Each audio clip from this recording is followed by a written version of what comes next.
Okay, so now we've seen the problem. Let's talk about the solution, what we can do.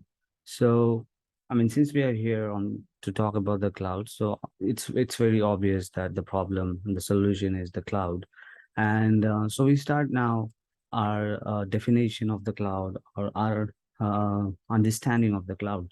So the word cloud was actually used by the engineers back in 90s or 80s when the internet was, the WWT or WW was there. At the time, it was all about network. So during that time, cloud engineers used to refer to complex network. The cloud used to be referred as as a complexity of the network. So it's to denote network. Word cloud used to denote networks. Right? Let me just make this a little bigger. Right. So that was the word cloud. Now the cloud is, to put it in a very simple way, is to renting services. So let me just put that here because it's something you wanna remember. So you can think of cloud is like, we are renting services from somebody or from someone. So I'm gonna put a dark color here so it's much more clear, visible for everyone. And and cloud also, like, running in someone else's data center. I mean, that's pretty obvious, right? When you say renting, it's like, running someone else's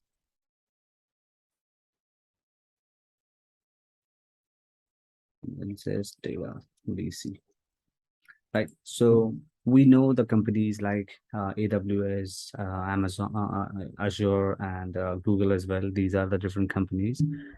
In in their data center, we run all these services. So, to simply put, that's the cloud. Now there is a lot of confusion. People think, okay, so right, if because Amazon, Azure, and Google and all other companies that we have available on the internet, these are like the public cloud companies.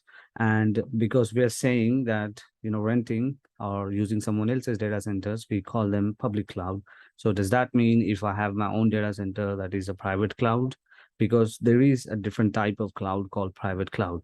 And often people get confused, especially the newbies, the people who are college fresh outs, the people who are new to the cloud, who are just trying to learn the cloud.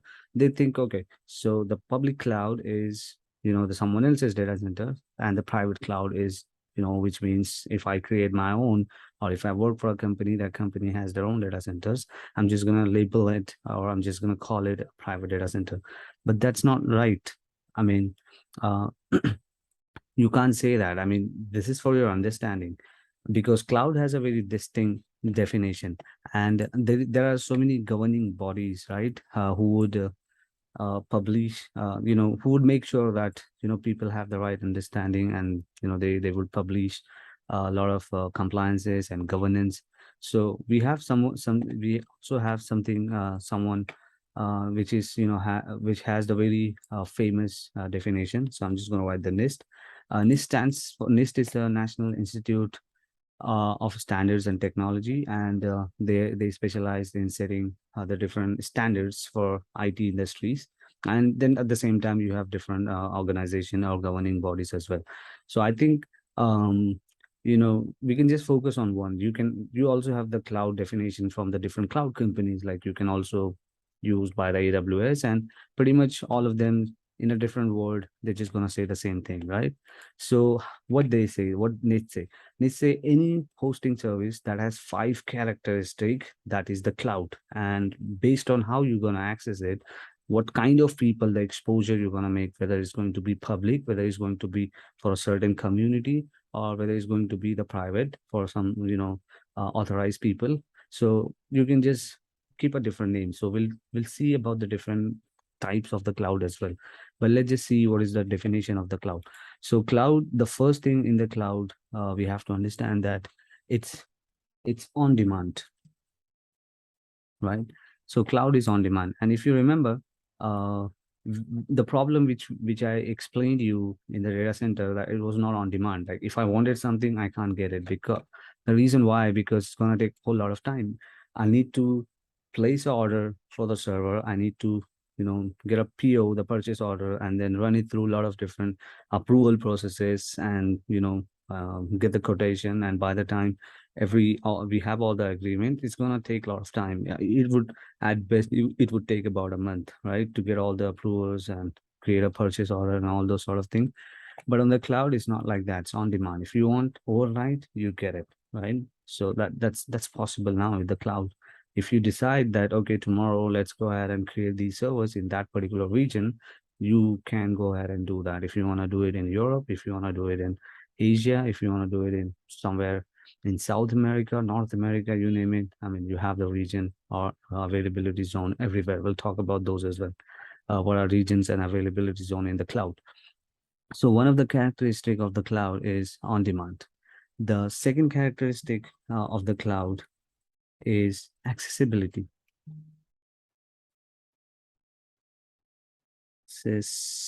Accessibility.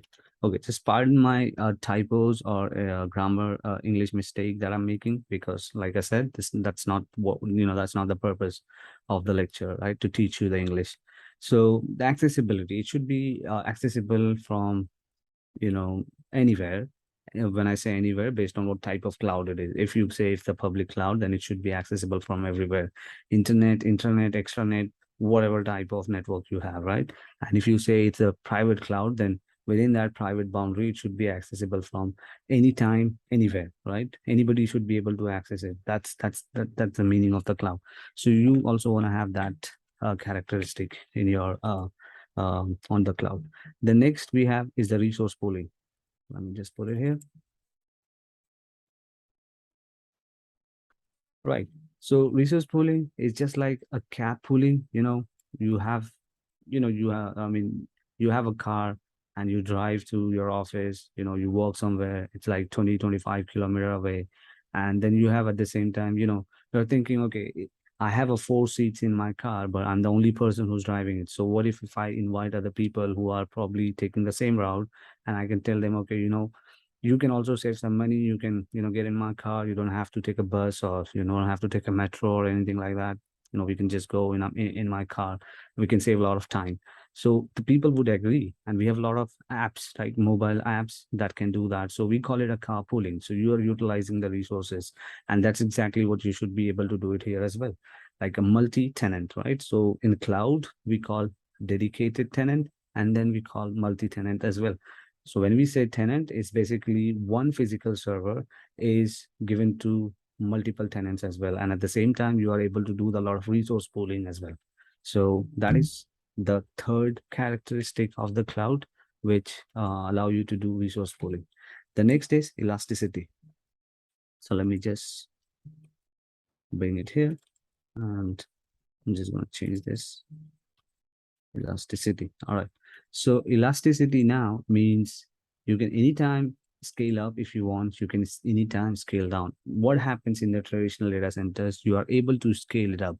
It will take some time. It's not very quick the way you would like it or the way you would want it, but it's possible to do it. But think about downscaling it now, because you've already paid for it, right? And you got into vendor lock-in because you bought the server for probably 3 years, 5 years at best, and you only need it for a few hours or a few days, so you can't scale down now. So that's the problem with the on-prem hosting services. You have to forecast your demand, and then based on that, you have to plan it. On cloud, you don't need to. It's the agility is there.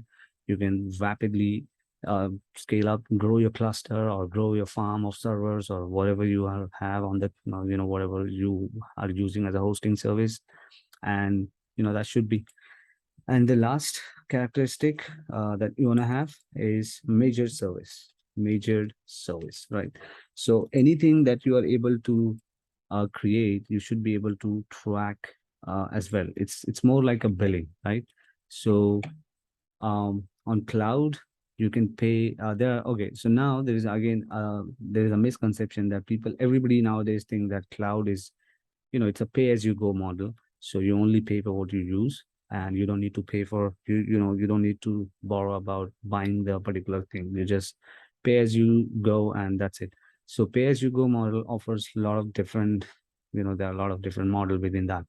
And people actually will tell you it's a per second, right? There are services which are available for per second.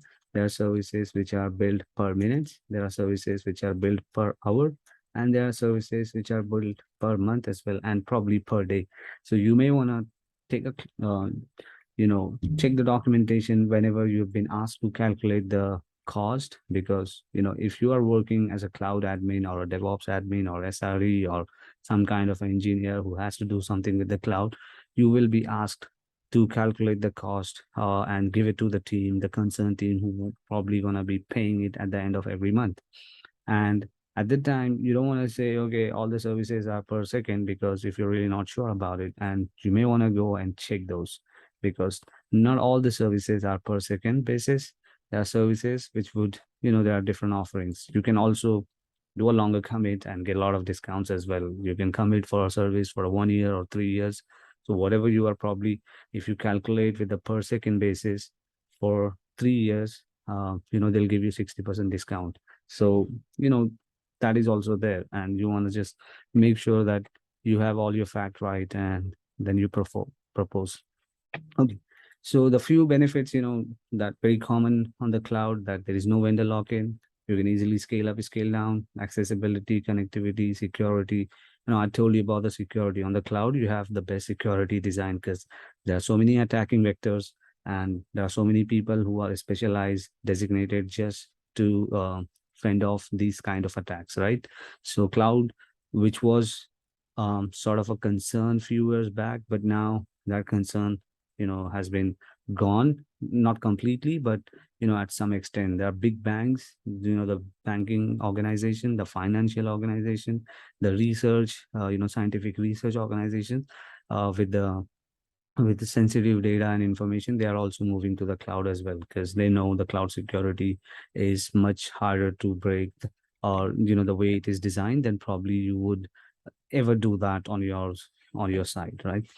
So that's the cloud for you. And anything that fits this description, that is a cloud. Now you can call it any type of cloud, and we'll talk about the different types of the cloud as well. So there are different types of cloud, right? And I'll close that. I'll close today's lecture with that, talking about that different types of cloud. But before that, I want to touch base upon something else, which is show you the different services that is available on the cloud. So right now, um, we'll take a look at the traditional model, right? So I'm just gonna go ahead and draw a few stacks, which probably gonna make sense to you, because you've already seen a lot of stuff. So let's say we have, traditionally, what do we have? We have to, we have to get the land, we have to get, the power supply, we have to get, the chilling plants, the cooling system, right? So these are the bigger ones. And then the security, and the physical security, all those retina scan, finger scan, and voice secure authorization, etc. So that's what you're gonna have to do. So I'm just gonna put a one color, just so that, because this is this color right now, the sky blue, is our responsibility as a company, as a person, or as anything you can think of. Okay, the next thing, once we have the data center basically set up, the next, we're gonna have racks,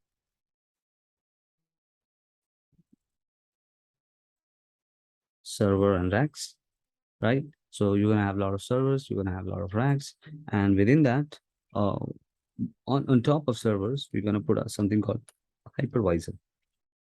Right? So this is the type 2 hypervisor. I mean, there are so many different hypervisors are there, and the most famous hypervisor, I mean, the leader in the hypervisor is, you should probably, you should be aware by now, because I've talked about this so many times during the initial lectures of the Linux, when we were talking about the IT infrastructure.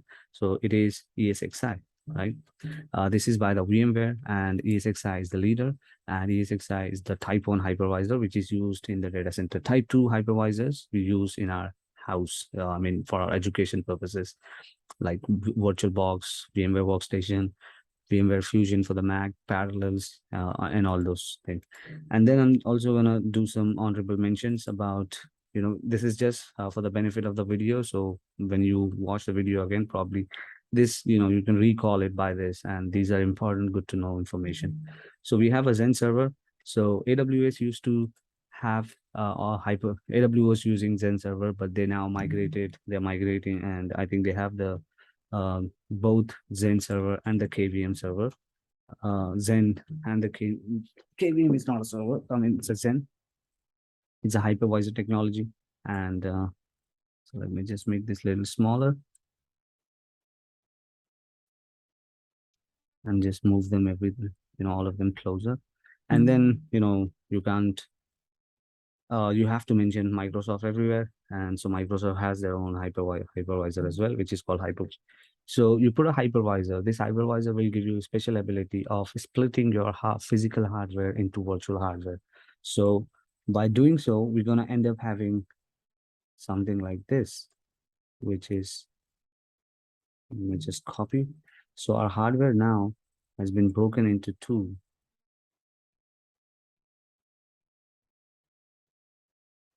Right? So this will be our virtualized hardware. And this will also be the same thing. Okay. Now, on top of hardware, we're gonna put something called a guest OS. Now, you may wanna remember the name, because this is what it's gonna be used on the cloud, right? So you have a guest OS, and because that's how you do that, right? And on the cloud also the same thing. And on top of guest OS, you're gonna put your runtime or middleware. This basically your application. So like if you're writing a Java application, then your runtime is going to be the Java, JRE. If you're writing a Python application, then your runtime is going to be Python. And similarly, Node, Go. So you need them. If I ask you to go and write some code in the .NET, or, if you first thing you're going to have to do is to download it, right? If I tell you to write in .NET or in PHP or whatever programming language, you're going to have to download the runtime. You're going to have to make sure that all the libraries are there with you, or the modules or functions or whatever you need. So those are your middleware, right? The configuration, sometimes you're going to have to tweak as well. So that's part of your runtime and middleware. And then the next thing we will have is the scaling capabilities. So we will have scaling. Now, you don't normally do that for your development environment, but remember, we're not talking about your development environment, right? Your playground. This is the production environment. And every time you go to production, you want to have some kind of a scaling capabilities, right? So we'll see that. And there is a good reason why I'm mentioning it here, because you'll see the cloud different services. Um, they all have the scaling capabilities. And then you have your application, and finally on top of that you're going to have your data, right?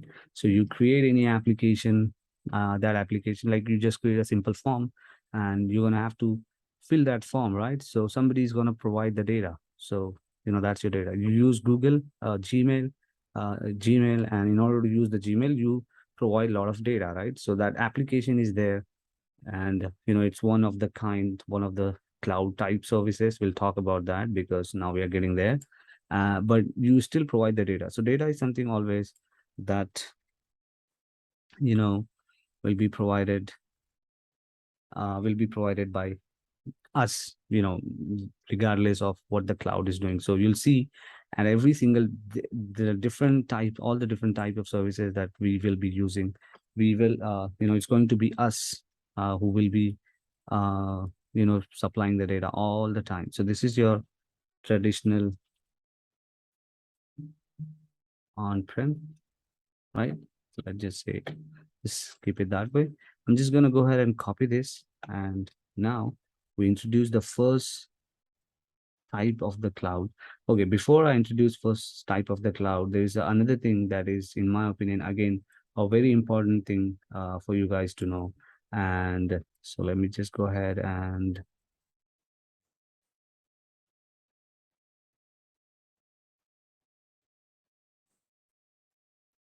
give it a different color. Okay, so I think it's too dark. Okay, let's give it this color. So, okay, I should have done a rack as well, because, okay, now we have a colo, which is very famous, colo data centers or colo facilities, which is a co-location data centers. And these are very popular nowadays. I mean, ever with the advent of the cloud, the colo is competing quite well. So what colo is going to give you, you don't have to worry about buying the land. You don't have to worry about the power supply, chilling plant, location, because the location selection is also a big is a big task, because you can't just host a data center in the middle of the Sahara Desert, right? Because that's not going to happen. You need a cool place. You need a place that is not there are not a lot of natural calamities. There are not a lot of different disasters are happening. So that selection is also a problem. It's a big task. So that's something will be taken care by the vendor. So you know so so here this part will be taken care by the vendor. The rack, you can sometimes the rack is also provided. So they'll give you a cage, and within that cage, you can actually bring your rack, you can bring your all network appliances, you can bring your servers, and you can run it, and you don't need to worry about the power, the chilling, the physical security, etc., because that will be taken care by the vendor here. So that is your colocation facilities or colo data centers. Now there is another popular cloud, type. Now we enter in the cloud, right? So let me just put it here.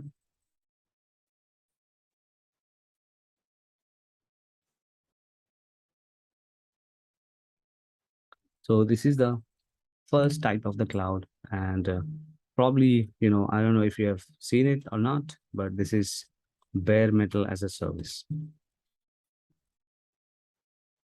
right? Which often also sometimes abbreviated as BMAS. So you have a next data center, next data. This is the first cloud service now. Now VMware is doing it, Google is doing it, and all other companies are also doing it. That I'll tell you what is the reason here. So you can actually bring your own hypervisor. So far here, there are different services. Because there are different services which will give you the hypervisor as well. Like if you ever created a EC2 instance or computer engine, you just have to select the operating system, right? Which is here. You don't have to worry about all these things because it's already been taken care by the cloud companies, right? So you don't bother yourself about all this. But now, you are a company and you already bought a ESXi license, right? You already have some on-prem license for the hypervisor, and because there was a vendor locked in, you bought it for some certain years, and you still paying for that license, and at the same time cloud company is also going to charge you for the license, right? So you're thinking, okay, this is a waste for me, and the concern has been raised and the solution is here, right? So now you can bring your on-prem hypervisor license as well, and you can just put it onto the cloud and you can use it, right? So that's how you save the licensing cost for the hypervisor. And that service is called bare metal as a service, BMS, which is known on the GCP on Google as a BMS. And normally this is called bare metal as a service. So the next cloud, let me just unselect all this, because as we move to, because you'll see that as we move further down the line in the cloud services, we'll see that our responsibilities are getting reduced. Now here, you have to worry about the hypervisor. Anything happens to here, because you are bringing your own hypervisor, so you're going to have to worry about it. So you have the responsibility, right? You're saving money, but now you need a responsibility, and you would do that at the time, because on the on-prem, you already have your engineers that are taking care of managing the hypervisor for you. So those same engineers, they can do it here as well. And that's why you decide that, okay, I'm going to go with this, right? So that make that way it makes sense for doing it. I mean, for companies who already have specialized people who can manage their services. The next we have IaaS, which is infrastructure as a service. And this is where the cloud actually uh, you know, cloud caught the fire and everybody started using the cloud infrastructure as a service. And this is quite popular. And even though, I mean, we are in the today's age where they're hardly used, they're not as much use cases as it used to be for the infrastructure as a services, because we are moving more cloud native and trying to modernize our hosting platforms and hosting applications the way that we do it. So, but you know, it might not be as much used as it was in the past, but this is the main core of the cloud. When the cloud started, because you already had the SaaS going from the Salesforce, but nobody was talking about the cloud. The cloud didn't actually catch the fire at the time. When Amazon proposed the idea of selling infrastructure as a service, this is where everybody started raising their eyebrows, and everybody started questioning as well that this probably not going to work, the idea. But Amazon did it, and kudos to them. They deserve a lot of props. So you gotta give them. So, and they are a leader as well, because they started first, and they've captured the market as well. So you have that, and so here you can bring your own operating system. If you have on-prem operating system license, you can migrate your license on the cloud as well. So you need a people who can manage your operating system, runtime, scaling, application, and all this sort of things, right? And cloud is going to take care of the hypervisor thing for you, and the rack server and all those things that goes with it. Okay, so we also have a one more service. Didn't mean to do that. Okay.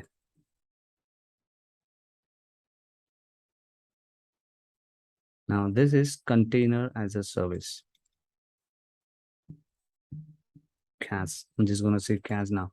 Container as a service. Here, you can go with the operating system which is container optimized. Like there are core OS and container optimized OS by the Google.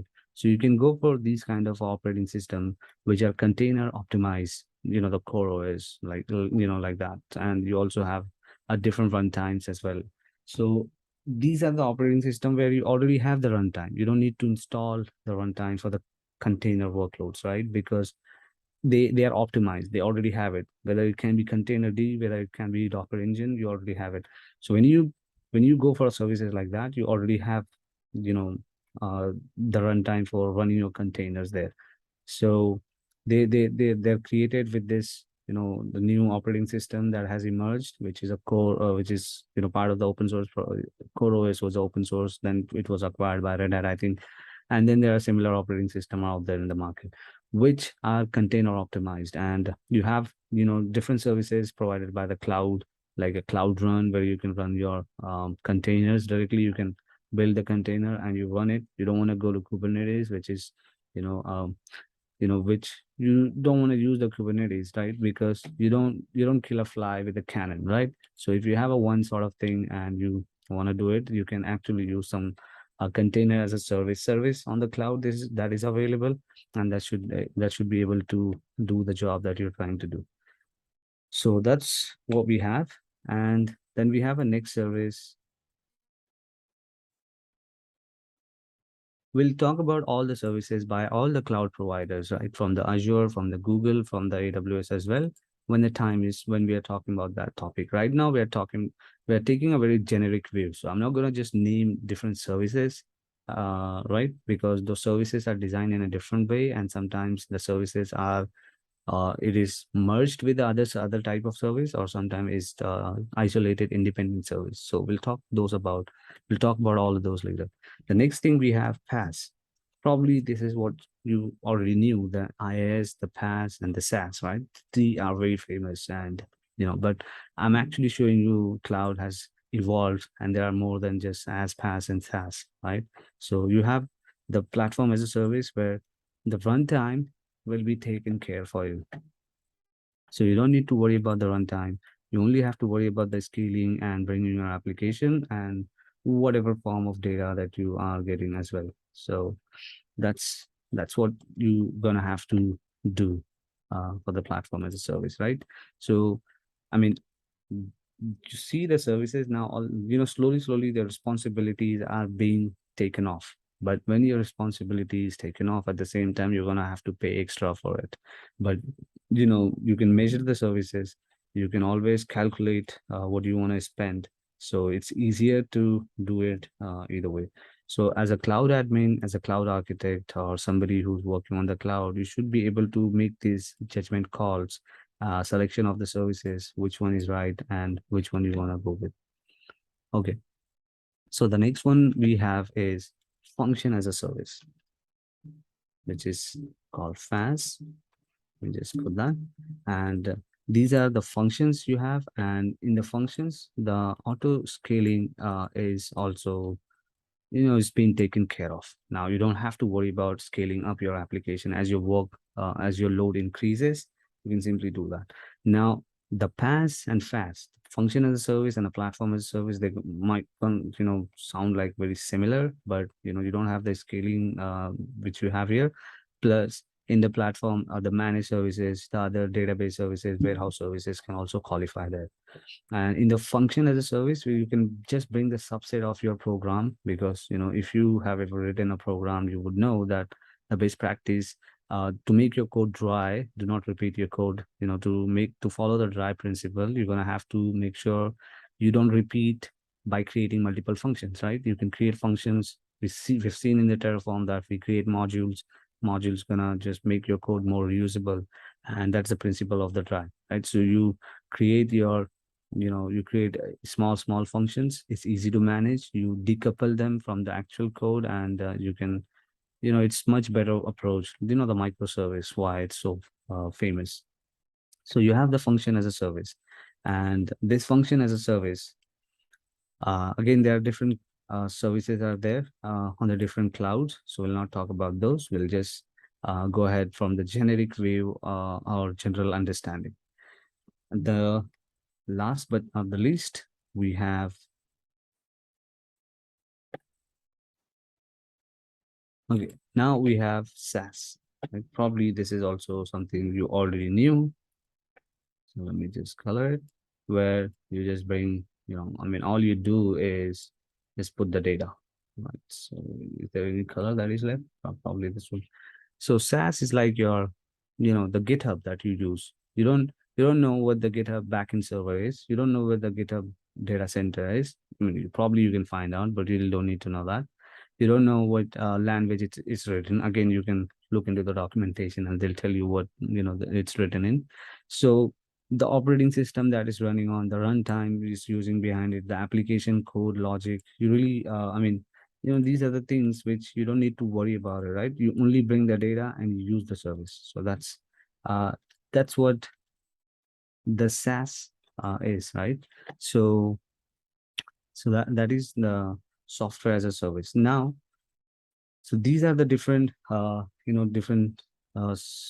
services in the cloud, and you probably just knew two or three, but now you can see I've given you a whole lot of that, and that's what I try to do, bring something different than you already probably know, or you already have had some awareness in the past. So SaaS, sometimes you can also call it X as, where X is a placeholder, and where any application that you are selling as a cloud service to your customer, you can just call that. Like if the Kafka is a messaging service, and if you're selling that Kafka cluster as a service, then you can just simply call it a CAS, right? Kafka as a service. If your database, you are selling that, you can call DBAS, database as a service. And similarly, like any service that you are specialized in, you can sell it to your customer by just automating everything. Your customer doesn't need to worry about anything. He just punch in the data. That's it. You don't need to worry about the application code, the backend patching, the scaling, the runtime, the operating system selection, the patching on the kernel, and all those things, or changing hypervisor, or even dealing with the physical security. You take care of everything for them, right? So that's actually goes into the SaaS. So let's quickly talk about the different types of cloud that we have. So let me just,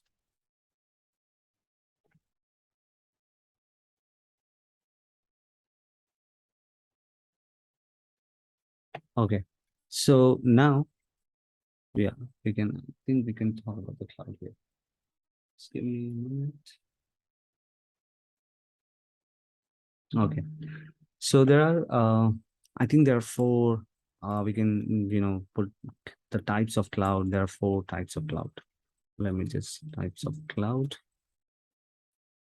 So there are four types of cloud, right? Let me just give it some color so it's easy for us to refer later on. Okay. The first is, you probably guessed it right. If you have, it's a public cloud. Now, the public cloud companies, public cloud, which is accessible on the public. When I say public, we're talking about internet here, right? So AWS, you can access it publicly. Google, Azure, the Rackspace, probably the Linode, DigitalOcean, IBM Cloud, Oracle Cloud, VMware Cloud, any cloud, right? I'm just talking about three major player all the time. That doesn't mean that they are not, these are the only companies. You have Heroku, and if you try to find out all, because there are so many companies that wants to invest in the cloud business and they want to create their own cloud. So you have so many competitors, so many options to choose from. So the first type of the cloud we have is public cloud, and second one is a private cloud. Okay. And private cloud is not your traditional data center. It's not the data center which your organization probably owns, right? If you have those five characteristic, then you can call it a cloud. Otherwise, you can't call it a cloud, right? Because I've seen newbies making these mistakes, and whenever they ask, they simply wanna, label their data center, traditional data center, as the private cloud, thinking that is a private cloud. I mean, you have different open source project like OpenStack and CloudStack, and there are a few others as well, which you can use and create your own private cloud, similar to what you have on the AWS, Azure, and GCP. But other than that, if you just have a plain simple data centers, because your company is going to have it, your company wasn't just came up yesterday, or 10 years ago, or before, when your company didn't start, when the cloud started, your company has been there for a very long time. So they must have had some solutions to take care of that. So that's whatever they had, that's not qualify as a cloud. So you don't want to say that as a cloud. So, okay, the next thing we have is the government cloud. Now, again, these are restricted, and there are different services, and then there are different, these are, again, the private is restricted, government is restricted, and they have a different set of services for the government cloud, probably some advancement, I'm not entirely sure, but you have that, again, that type of cloud. And then there is another one called community cloud. Okay. Now here, I've seen a lot of confusion from a lot of people, because we oftentimes talk about community, open source community. And when we say community cloud, does that mean it's a community like open source cloud somewhere free and I can go and access and do certain stuff? If you are thinking that, then you are wrong, because I've been asked this question in the past by other students. When I say community cloud, they think, okay, it's a open source cloud and I can go and do my stuff. No, here, the word might be a little misleading, because instead of saying a community cloud, they should say industry specific cloud or something like that, because uh, this community cloud is nothing but your SaaS. It's always going to be the SaaS, right? And what this is targeting to a one particular company. Like, it will target to all the hospitals. It will sell some hospital services, some application that all your hospitals or Medicare, medical care is going to use it. Some pharmaceutical applications, some retailer applications, some construction industry applications, so transport application. So they're going to sell, and they will be target a particular audience for that. And when we talk about this pharmaceutical industry or oil industry or retail or whatever different type of industry, we have the bank, the finance sector as well. They're not specialized in the IT, because that's not what they do. They're architect, they're engineer, but they're designing, they're structural engineer, right? They're gonna design a building, they're gonna design a house for you. So they are not an architect that's gonna design a cloud and cloud services and all the technical stuff, or writing the program for us. They're not gonna do that. So for them, you can't tell them, okay, here you go, you see, here's the IaaS as a service, and you can just have your admins and manage these services. They'll be like, okay, I don't want to do that. I mean, I don't understand this. Well, how can I do it? Right. So they're not going to do it. So it always going to be SaaS, software as a service, and you can just put an X there and you can call it whatever service name you want to call it, right? Like I said, if you buy ABC product, you can say a triple AS, right? Something ABC as a service. And that is that is the SaaS, and that is what the X means, because everybody is actually selling the SaaS product like that. So you have the GitHub, you have the GitLab, you have Gmail that you use, or any other services that you use. Those are all coming as a SaaS product for you.